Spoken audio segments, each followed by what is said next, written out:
বিনয় হচ্ছে সুশিক্ষার ফল, আর অতি বিনয় হচ্ছে চোরের লক্ষণ, প্রতারণার লক্ষণ।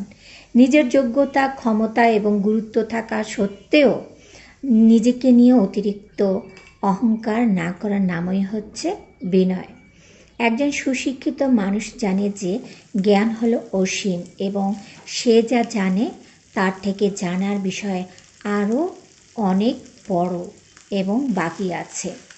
এই উপলব্ধি তাকে বিনয়ী করে তোলে।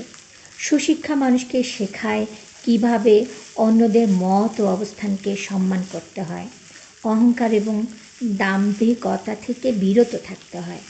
আর অতি বিনয় চোরের লক্ষণ, এই কথাটি একটি প্রবাদ, কারণ অতিরিক্ত বা অস্বাভাবিক রকমের বিনয়ী আচরণ কখনো কখনো অসততা বা ছলনার ইঙ্গিত দিতে পারে। একজন অসৎ এবং প্রতারক ব্যক্তি প্রায়শই তার প্রকৃত ক্ষতিকারক উদ্দেশ্য লুকিয়ে রাখার জন্য অতিমাত্রায় বিনয়ী, মিষ্টভাষী আচরণ করে। এই আচরণটি আসলে একটি ছদ্মবেশ।